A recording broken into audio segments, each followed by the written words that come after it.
శ్రీ గురుభ్యో నమః. నిర్వికల్ప, వికల్పములు లేని అమ్మ. సంకల్పించినది కాకపోవడం వికల్పం కాదు, తాను అనుకున్న దాంట్లో తేడా ఉండడం వికల్పం. దానినే భ్రాంతి అని కూడా అంటారు.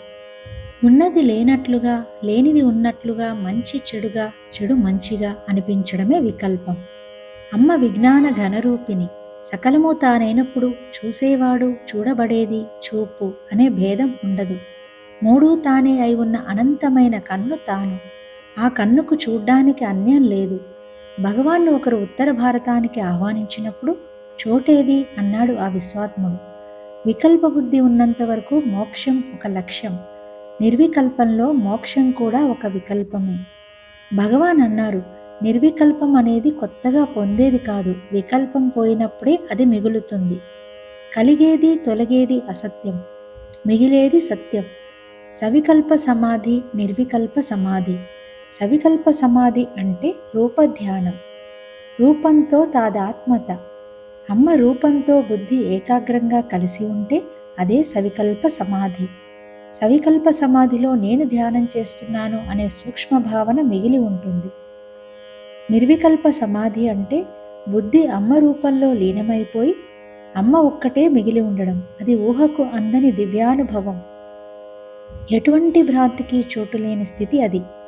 వికల్పము అంటే విరుద్ధమైన కల్పము అని అర్థం. ఇది నాకు విరుద్ధం, ఇది నాకు పడదు అంటే అది వికల్పం అవుతుంది. అలా అమ్మకి పడనివి అంటూ ఏమీ లేవు. ఈ జగత్తులో ఆమెకి వికల్పం ఏమీ లేదు. ఆమె కంటే వేరుగా జగత్తులో ఏదీ లేదు. అంతా తానే అయి ఉంది. నిజానికి అమ్మకు విరోధము లేదు, విరోధులు లేరు. సర్వవ్యాపకమైన తత్వమే నిర్వికల్ప. శిష్యుణ్ణి ఇష్టదైవంతో ఏకం చేసే వరకు గురువు పని పూర్తి కాదు. ఇష్టదైవాన్ని చూపించి ఆ దైవంలో గురువు లీనమైపోతాడు. గురువు, ఇష్టదైవం, భక్తుడు ఈ ముగ్గురు ఒక్కరే, ఒక్కరే ఆ ముగ్గురు. వికల్పం అంటే అభిప్రాయం. అభిప్రాయం ఊహాజనితమే. ఉన్నదానిని గూర్చిన నీ స్వంత అభిప్రాయమే వికల్పం. అభిప్రాయం అనేది సంస్కారాన్ని బట్టి ఏర్పడుతుంది. ఉన్నదానిని ఉన్నట్లుగా చూడడమే సత్యం. దాని మీద ఏర్పరచుకున్న అభిప్రాయాలన్నీ అసత్యాలే. శ్రీరామ పట్టాభిషేకం జరిగిన తరువాత సన్మాన సభలో లక్ష్మణుడు నవ్వాడట. ఆ నవ్వును నలుగురు 4 విధాల అర్థం చేసుకున్నారట. ఆ విధంగా ఒక మాటను, ఒక చేతను, ఒక సన్నివేశాన్ని చూసినప్పుడు చూసిన వారు తమ తమ సంస్కారాన్ని బట్టి చూస్తారు, ఉన్న విషయాన్ని మరుస్తారు. రాగం, ద్వేషం, కామం, క్రోధం, లోభం, మోహం, మదం, మాత్సర్యం ఇవన్నీ కూడా ఉన్నదానిని ఉన్నట్లుగా చూడకపోవడం వల్ల కలిగే భావాలే. ఇతరాన్ని అంతా తన అభిప్రాయంతోనే చూస్తాడు.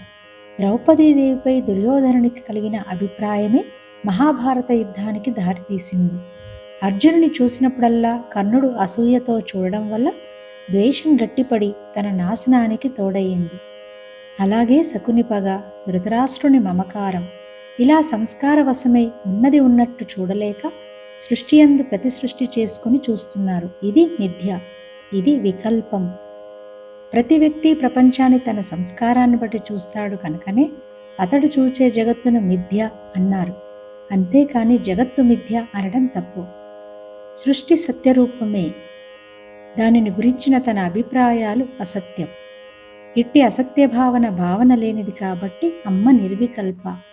అమ్మకు అవతారం లేదు, అంతం లేదు. అమ్మే కాలం, అమ్మే దేశం, అమ్మే అనుభవం. కాబట్టి అమ్మ ఎక్కడో ఉండదు, ఎప్పుడో ఉండదు. ఇప్పుడే ఇక్కడే ఇలా నీలా ఉన్నది అమ్మే, అంతే.